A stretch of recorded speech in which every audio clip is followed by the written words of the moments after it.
future simple tense زمن المستقبل البسيط يستخدم للتعبير عن حدث سوف يحدث في المستقبل. ليه two forms will زائد الverb في المصدر أو be going to زائد الverb في المصدر. امتى استخدم الفورم الأولانية اللي هي will زائد الverb في المصدر، وامتى استخدم الفورم التانية اللي هي be going to والverb في المصدر. الاتنين مفيش فرق بينهم قوي، بس هو will تستخدم في حالة sudden decisions promises الوعود predictions أو التوقعات. يعني مثلا I will give you this book I will give you this book مثلا tomorrow، ده كده promise. لو prediction the sky is cloudy it will rain، ده كده يعتبر prediction، فيستحسن استخدم will. بس لو استخدمت be going to مش غلط برضه. be going to تستخدم في حالة الحدث الذي تم التخطيط له.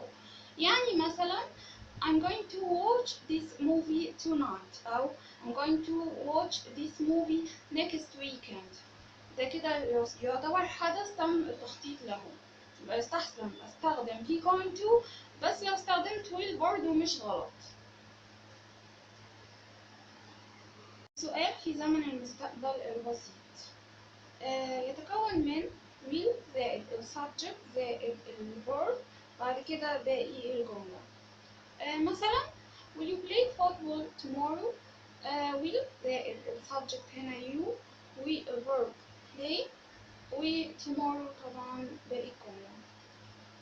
أو will she eat her meal tonight؟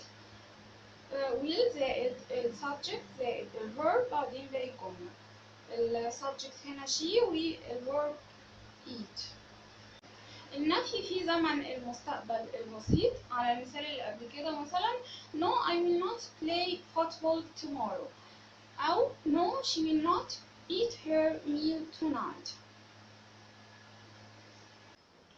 الفرق بين be going to بتاعت زمن المستقبل البسيط و be going to بتاعت زمن المضارع المستمر. be going to بتاعت زمن المستقبل البسيط بتبقى بعديها الفعل في المصدر، لكن be going to بتاعت المضارع المستمر بيبقى بعديها اسم أو مكان place أو noun.